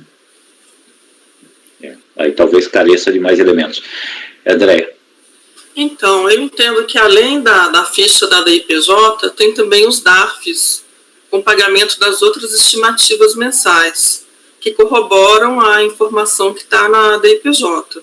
Nesse caso específico, é um pagamento devido a maior de estimativa mensal de RPJ. Aí eu entendo que estas provas, elas seriam suficientes para poder, assim, comprovar as alegações do interessado. Alguém pediu a palavra antes, só um pouquinho, Gustavo, eu perdi aqui. Alguém pediu? Ou foi só? Não, era só para falar essa questão para André aqui, assim, a questão que eu falo, André, é só assim, tudo bem, ele fez a soma daqueles pagamentos e parou com o que está informado na ficha da DIPJ e viu que, de fato, aquele pagamento por estimativa não estaria aproveitado na DIPJ. Mas a gente não sabe, não tem nenhum elemento contábil ou fiscal para saber qual era o valor efetivamente apurado nesse período. Entendeu? É isso que eu falo, que assim, se nós formos tratar como saldo negativo, o único elemento de prova que existe e que o valor devido naquele ano era esse que está informado na DIPJ e que, de fato, ele não usou esse pagamento para extinguir esse saldo a pagar, é a ficha da DIPJ. Né? Gustavo, depois eu quero fazer uma proposição. Só entender aqui, mas porque as únicas parcelas que compuseram depois de apurado o lucro líquido e o valor a pagar foram as estimativas, não tem antecipação, não tem nada. Nós estamos falando então que teria que fazer prova do próprio lucro líquido, é isso? O que o Paulo está considerando, Gustavo, é que, tendo em vista que o pagamento em si está alocado a uma estimativa, né? O procedimento correto do contribuinte, salvo se ele, por exemplo, para ele dizer que é indevido, na verdade deveria ter um balanço de suspensão nesse mês, dizer que ele não devia pagar.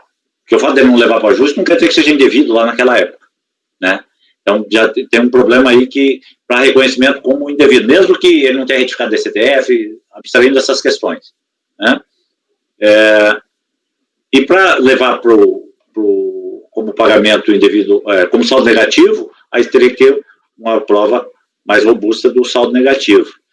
Diante dessas considerações, eu estou propenso aqui, até aí aproveitando a própria dúvida levantada pelo conselheiro Ricardo, se a gente não devia baixar em diligência, de fato, nesse caso aí, porque, em que pese, pareça, e até por isso, né, há uma verossimilhança do indébito, mas a gente não sabe que natureza que ele teria.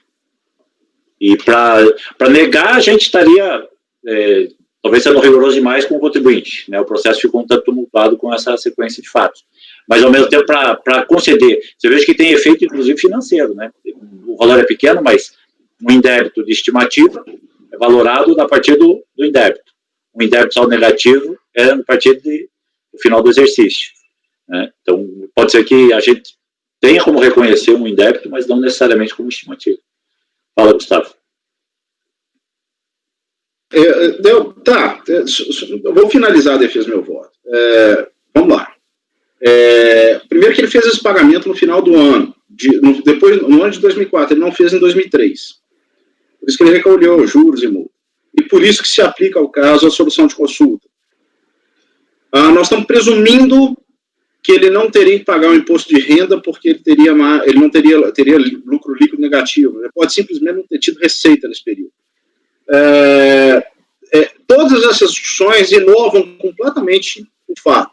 Mauritânio, nós devemos lembrar o seguinte: o contribuinte tem que produzir provas, sim. O ônus é dele. Mas qual prova produzir, cabe ao fisco dizer, até porque o processo é eletrônico. Então, ele não tem oportunidade para produzir prova nenhuma. Se ninguém não disser para ele qual prova que ele vai produzir, ele não vai adivinhar qual que é a dúvida do julgador. Terceiro, vocês leram o acordo da DJ?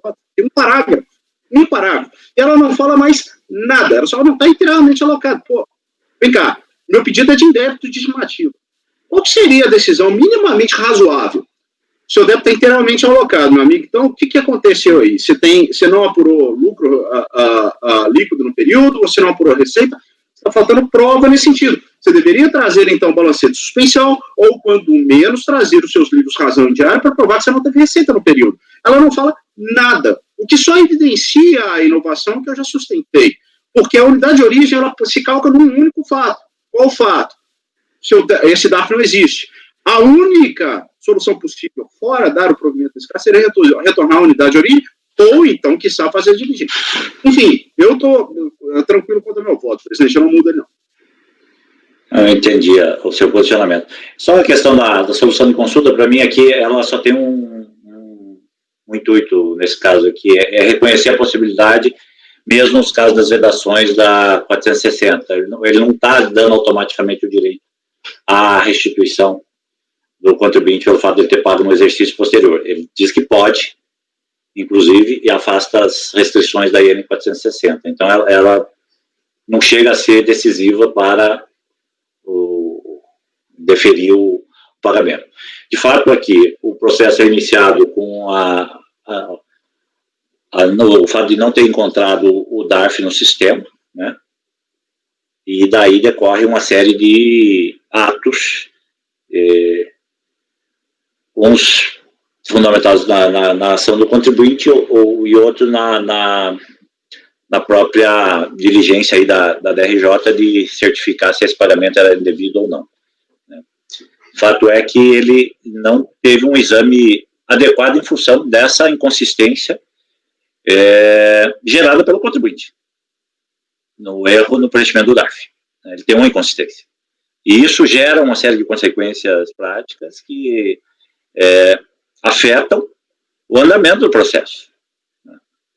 Então, no meu modo de ver aqui, a forma mais justa de resolver o litígio é apurar a verdade material, conforme a gente tem defendido aí, vários colegas têm defendido, né, com mais ênfase ou menor ênfase, mas aqui é buscar a verdade desse processo. E eu acredito que ela só deva ser possível, só seja possível diante dos elementos dos autos mediante uma diligência.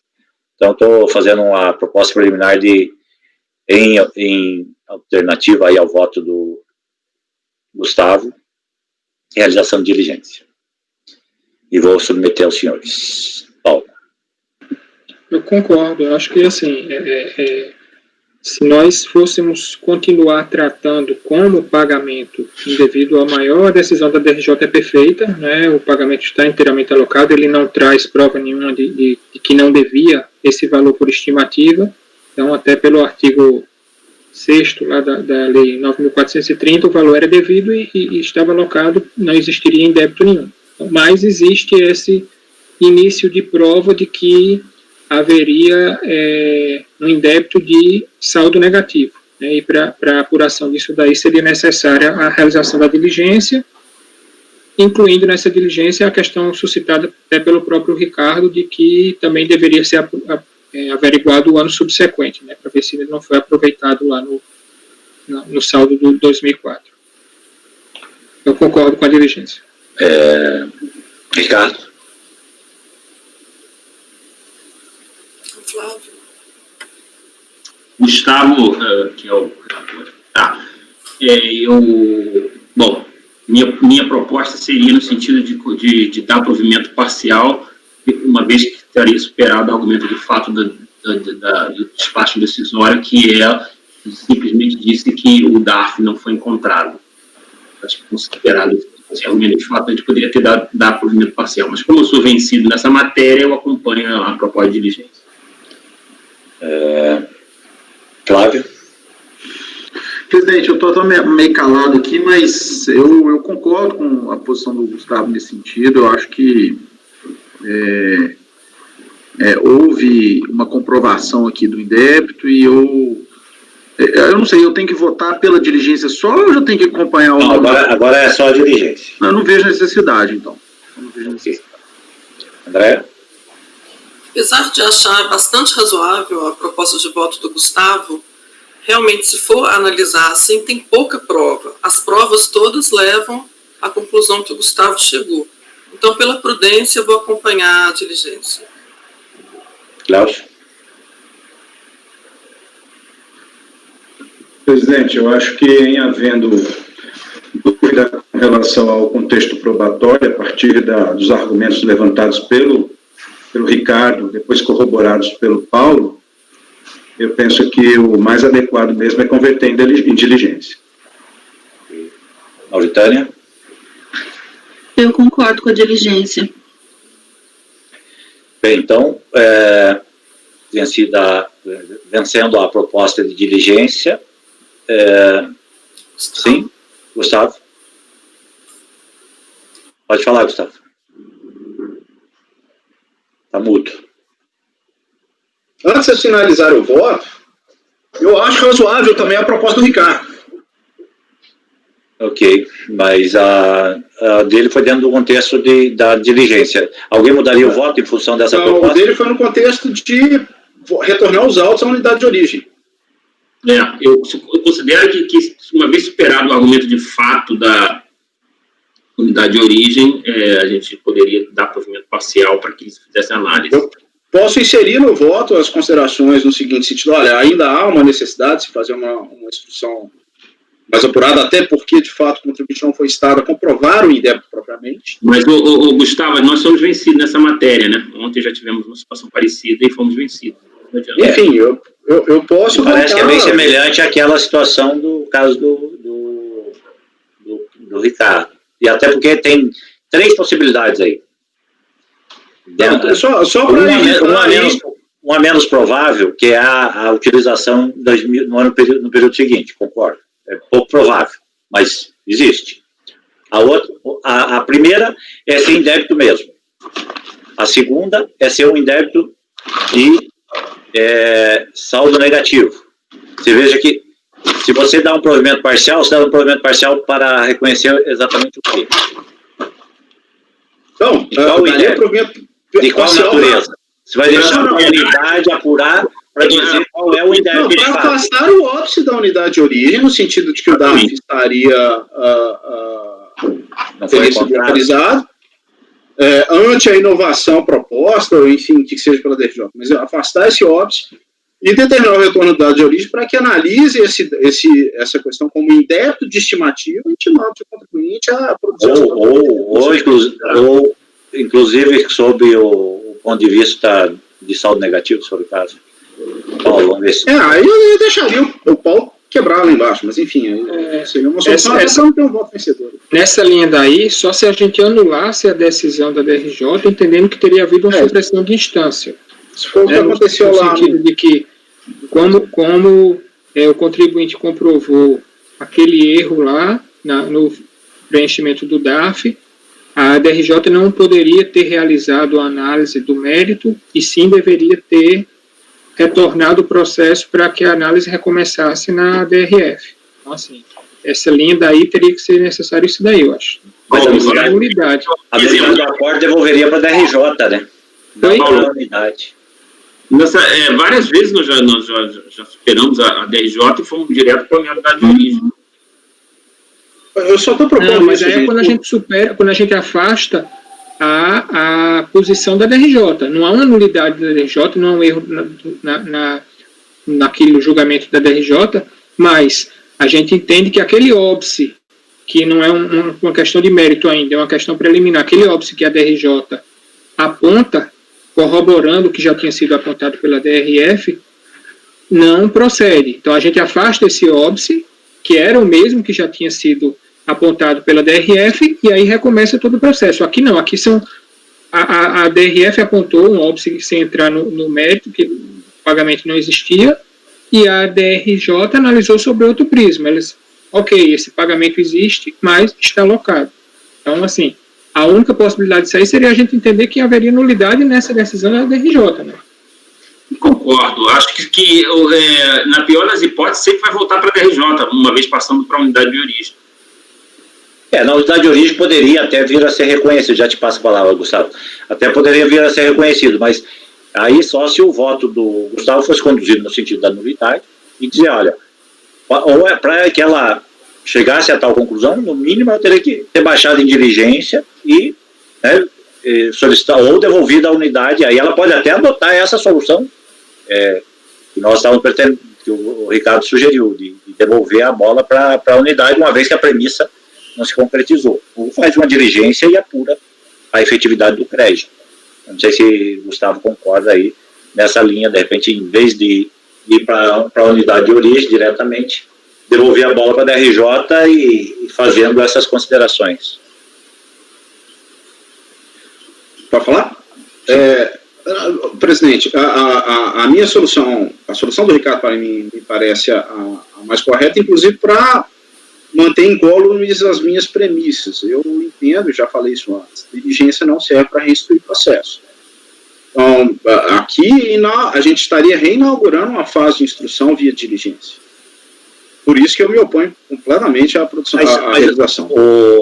Gustavo, quando há uma dúvida, a diligência ela tem aquela coisa da instrução, mas tem a instrução que decorre da necessidade do conhecimento do julgador, tanto que ele pode determinar de ofício diligência. Diligência, não sejamos tão restritivos assim com o escopo de diligência, porque o próprio PAF prevê que ela seja determinada de ofício pelo julgador em caso de dúvida para a solução do litígio.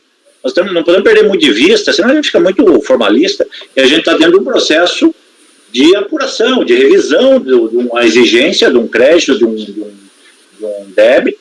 Né? Então, eu entendo o aspecto formal, mas nós temos que, até dentro do que o PAF permite, né?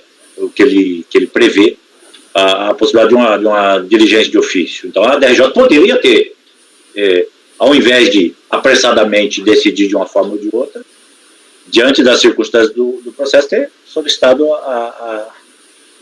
uma apuração da RF.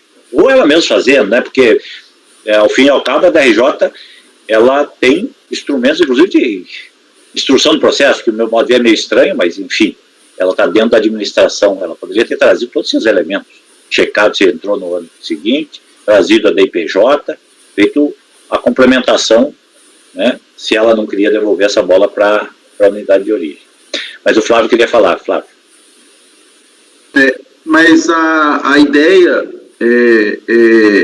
quando vocês falam de voltar para a DRJ, seria declarar, não superar a nulidade, só para ver se eu entendi isso, não superar a nulidade superada pelo Gustavo no voto e determinar que a DRJ analise a partir daquela premissa, né? Seria isso, só para eu... DRF. Não, acho que seria DRJ. E seria a nulidade, mas a nulidade pela supressão da instância, né, na verdade. Entendi. Não, porque, Gustavo, a DRF foi a proposta do Ricardo lá originariamente, mas o que falou-se aqui depois foi com relação a voltar para a DRJ, e se fosse o caso, ela poderia invocar o artigo 18 do 7235 e fazer uma diligência de acordo com as premissas que foram estabelecidas aqui, ou superadas aqui, né? Seria isso, né? Porque no seu último parágrafo lá do seu voto, você falou, estou superando a nulidade, por isso eu estou dando provimento. Aí você não superaria a nulidade e daria a nulidade para a DRJ analisar novamente de acordo com as premissas. É isso, né? Beleza. Pois voltamos a um impasse aí, porque voltou a discussão entre... eu tinha deferido aí, eu tinha submetido a questão da resolução, e aí surgiu a proposta alternativa de provimento parcial para ir para a unidade. Agora surgiu a quarta proposta, que é de a nulidade do acordo. André, vê se ajuda aí. Então, eu entendo que desculpa, estou errando aqui a mãozinha. Eu entendo que o acordo da DRJ, ele é válido. Ele não pode ser anulado, não. Tudo bem, talvez o julgador não tenha analisado o contexto como um todo, mas ele pegou uma tela de sistema da Receita Federal e viu a informação. Olha, está completamente alocado. Eu acho assim que ele se equivocou, porque como se trata de um crédito oriundo de estimativa mensal, não basta só olhar isso. Teria que olhar na DIPJ e fazer outras averiguações. Só que o voto dele pode ser considerado nulo pelo CARF? Eu entendo que não. Então, nesse caso, ou acompanharia, no meu caso, acompanharia o voto sugerido pelo Gustavo, pela procedência, só que realmente as provas que estão nos autos, apesar de levar a essa conclusão, eu, se fosse na DRJ, eu complementaria com outras coisas, como o Matosinho falou. Eu acho que talvez devolver em diligência para a DRF, no caso, nunca para a DRJ, porque a DRF que teria que verificar essas questões. Foi utilizado, não foi? Agora, Paulo, divergindo um pouco de você, eu não entendo, eu acho que dá para analisar sim como pagamento individual maior. Não seria um caso de saldo negativo. É claro que a análise do saldo negativo, ela está envolvida. Qual que é a questão? Esse pagamento de estimativa mensal foi utilizado ou não para apuração do saldo negativo? Para mim é essa a questão. Se ele não foi utilizado, que é o que os elementos que estão nos autos levam a acreditar, são aqueles DARFs e aquela única tela da IPJ, então o pagamento é indevido, o crédito é do contribuinte, ele comprova. Agora, se foi utilizado na apuração do saldo negativo, é outra história. Agora, até pela confusão do DARF, que dá para ver no documento, na tela do documento de arrecadação, parece que o contribuinte fez uma confusão danada mesmo. Ele colocou a data de vencimento 2013, colocou o PA 2014. Parece que ele fez realmente um novo pagamento. Ele errou na hora que ele fez esse pagamento. Assim, eu estou inferindo, claro, né? Ele parece que errou e parece que tem direito. Mas eu acho que mais prudente é baixar em diligência e confirmar. Agora, voltar para a DRJ, não. Ok. Bom, vamos ver se a gente... depois da sua fala, eu vou submeter de novo a diligência. Tranquilo. Só para esclarecer aí. Primeiro, começando de trás para frente aí na sua fala, a questão que eu falei que não pode ser reconhecido como indevido, André, é só o seguinte: pelos elementos que existem no auto, ele tinha uma estimativa devida nesse período e ele pagou essa estimativa. Então, não existe pagamento indevido nesse sentido. Para existir pagamento indevido, ele teria que ter provado que levantou um balanço de suspensão nesse mês e não tinha nenhum valor de estimativa devida. Por isso, o pagamento estava totalmente disponível, entendeu? De outra forma, a gente só poderia reconhecer como saldo negativo. Por quê? Porque a estimativa era devida, ele pagou, mas ele não aproveitou essa estimativa lá no final do ano. Então, por isso que reconheceria como saldo negativo. Em relação à questão da nulidade, de fato, assim, teria que ser uma interpretação rigorosa da gente no sentido da supressão da instância. Por quê? Porque a DRF, a princípio, ela não analisou o mérito desse pedido. Qual era o pedido dele? Eu tenho um pagamento indevido de estimativa nesse mês aqui. Ela não viu quanto ele devia naquele período, se ele não devia nenhum valor, se aquele pagamento estava disponível. Então, assim, essa análise de mérito não foi feita pela DRF. A DRJ, diante do que ele argumentou, que tinha cometido um erro no preenchimento do DARF, fez essa análise de mérito. Então, assim, é discutível se haveria ou não essa nulidade, mas a nulidade seria nesse sentido, de ter suprimido a análise de mérito que deveria ter sido feita pela DRF e foi feita diretamente pela DRJ. Vamos lá, gente. É muito tempo para um processo de R$ 3.400. Gustavo, última interferência, depois nós vamos colocar em votação. Por favor. Você tem que ligar o microfone. Última interferência, prometo. Se essa decisão fosse proferida pela DRF, no sentido que o seu débito está integralmente alocado, qual seria a consequência? O contribuinte teria retificado provavelmente a DCT. Isso aconteceu na segunda instância. O contribuinte não retificou a DCTF e não apresentou novos elementos. Bom, isso tudo só para deixar claro que eu não estou sendo rigoroso. Houve uma inovação. Há uma nulidade. Tá? Então, posto isso, o meu voto está colocado, presidente. Ok. Eu vou voltar com a proposta de diligência, que me parece que é a que mais atende ao caso. Vou voltar a submeter a vocês. Certo? O Gustavo está mantendo o voto. Paulo. Eu acho que, assim, de fato, a diligência é a melhor solução, a melhor saída. Já foi analisada essa questão pela DRJ. A DRJ já entrou ao mérito e a gente finalizaria essa análise com base nos elementos que a DRF mostraria. Ok. Depois o Paulo, o Ricardo. A mesma posição que eu tinha antes. Fala um pouquinho mais perto. Eu não sei o que acontece no seu microfone, que ele some o som. Notebook. Vocês estão usando o microfone do notebook ou algum outro? Notebook. Bom, a minha posição é a mesma anterior. Eu já tinha declarado. Você conta a diligência? Não, eu acompanho a diligência na falta da solução que eu acho que seria mais adequada. Ok, então podemos considerar que você apoia a diligência. Cléucio? Não, Flávio, desculpa. Eu mantenho minha posição, eu acompanho o voto do relator, presidente. O defensor da verdade material, hein? Cléucio? Está aprovado, presidente. Para mim, Ganha antes. Manter a resolução. Diligência.